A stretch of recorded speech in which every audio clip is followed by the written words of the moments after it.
This is the Convene podcast.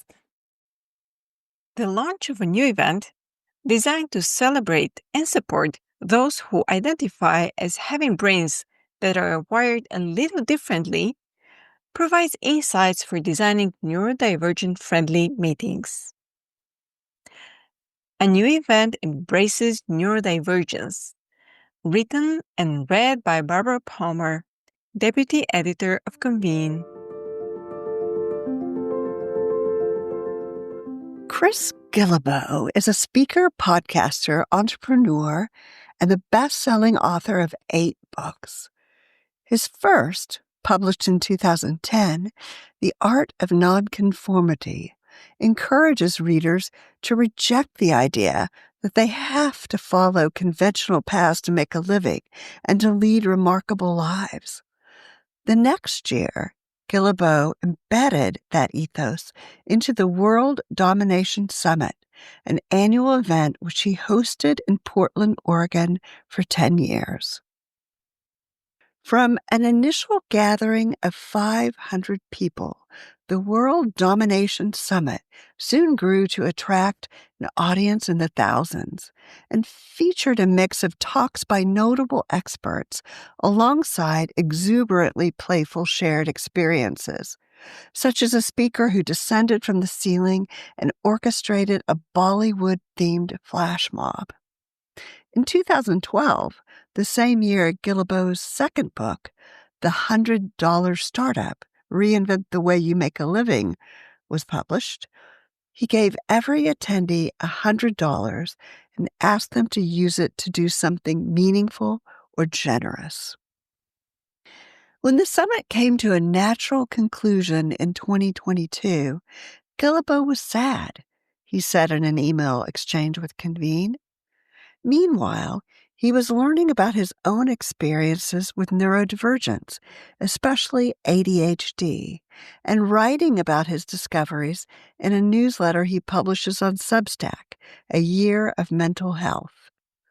He'd also noticed, he told Convene, that there was almost no gold standard of annual gathering spaces for the neurodivergent community. So in March, when Guillebeau launched a new 3-day event, Neurodivergent 2025, it felt like a natural evolution, he wrote, to combine the event experience with creating a space specifically designed for neurodivergent individuals to connect. The event defined the intended audience broadly on its website. Anyone with ADHD, autism, or other neurodivergent conditions, or who identifies with neurodivergence, along with teachers, clinicians, parents, and partners of neurodivergent individuals. Billed as a carefully crafted experience for people who think, plan, and process differently, the 3-day event was held at Fair Park in East Austin, a series of Quonset huts that have been repurposed into a popular event venue. Like the World Domination Summit, the event combined talks and keynotes by experts with elements of surprise and delight and a focus on community interaction. Here's more from our email conversation. What were your goals for this inaugural event? Chris: The team and I wanted to create something different and magical, a space where neurodivergent people could feel understood and celebrated, rather than having to mask or apologize for who they are. The inaugural event was somewhat of a pilot project with around 300 attendees, and we're planning to grow it significantly for next year. Could you talk a bit about how you integrated both high sensory experiences with low sensory ones? Did you need more space? We used silent disco headphones for concurrent breakout sessions, and it was a big win. I was nervous about trying this. There really wasn't a backup plan, but it worked remarkably well. Attendees could tune into specific sessions while being in a shared space and adjust the volume to their own comfort level. We also introduced different zones throughout the event. A quiet zone for those needing sensory breaks, a crafting station for people who process information better while keeping their hands busy, and other specialized areas. The variety allowed people to self-regulate throughout the day. What elements did participants introduce themselves that weren't part of the event? Chris. Lots of things. Some attendees spontaneously created connection cards, simple handwritten cards with their interests, their social media handles, and when they'd welcome conversation. This emerged organically on day one and spread throughout the event.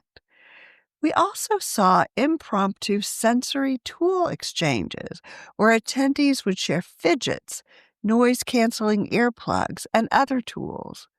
Several attendees set up informal mentoring connections, pairing those newly diagnosed with those who had more experience navigating neurodivergence. The level of participant-led innovation reminded me of how creative this community is at problem-solving and creating supportive environments. What were some of the takeaways for you? Was there anything that surprised you? Chris. Well, mostly I was glad that it worked. I'm always a nervous wreck leading up to an event, as many of your readers can probably relate to. I was also very happy that a lot of attendees talked about finding their best friends at the event. That meant a lot to me because the whole vision was about bringing together people and creating connections among people who don't always feel understood. I was especially touched by the emotional impact that some attendees conveyed in the days following the event. We'd expected people would be happy to connect, but the profound relief many expressed at simply being in a room where they didn't have to explain or apologize for their neurodivergence was powerful.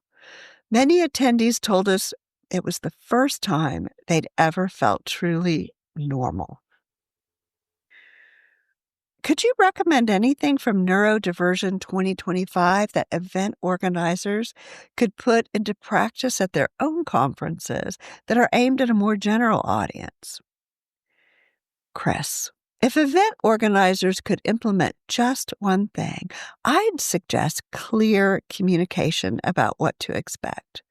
Provide detailed information about session formats, crowd sizes, noise levels, and physical space in advance. This benefits everyone, but is especially valuable for neurodivergent attendees who may need to plan ahead for sensory management. Roughly 15 to 20% of the general population is estimated to be neurodivergent in some way. Quiet zones or spaces can go a long way as well. I saw iguanas and hedgehogs on Instagram. Can you tell me about that? Chris. We had an on-site petting zoo. This was actually one of our most popular features. A chance for sensory engagement that a lot of folks found calming and centering. The hedgehogs were particularly symbolic, as they're known as an unofficial mascot for neurodivergence in online communities. We also included a stuffy hedgehog as part of the welcome swag. Our attendees liked them so much, they voted to name them Quilly, after a real hedgehog that made a special appearance at our closing party. That was fun. Normalizing neurodivergence. Australian sociologist Judy Singer coined the term neurodiversity 30 years ago to introduce the idea that, rather than dysfunction, neurodivergent conditions, including autism, ADHD, and multiple others, represent the myriad way that human minds are naturally wired. Nearly 1 in 5 Americans identified as being neurodivergent in a survey conducted by the online data and technology company YouGov. Of that group, a significantly larger proportion of respondents, 30%, were under the age of 30, compared to 17% of those aged 45 to 64 and 6% of those over the age of 65. Despite the growth in the number of younger people who identify as neurodivergent, another survey focused on individuals in the UK between the ages of 18 to 25, conducted by the financial services firm BDO, found that large proportions of young people struggle with feelings of discrimination and inclusion. 40% of respondents to the BDO survey said that they believe that being neurodivergent could be a barrier to gaining employment or receiving a promotion in the workplace. And 3 out of 4 of those who identified as neurodivergent said that they've experienced feeling out of place, different, or inadequate compared to their colleagues and peers in the workplace or in higher education settings. Remember to subscribe to the Convene podcast on your favorite listening platform to stay updated with our latest episodes. For further industry insights from the Convene team, head over to pcma.org/convene. My name is Maggie. Stay inspired, keep inspiring, and until next time.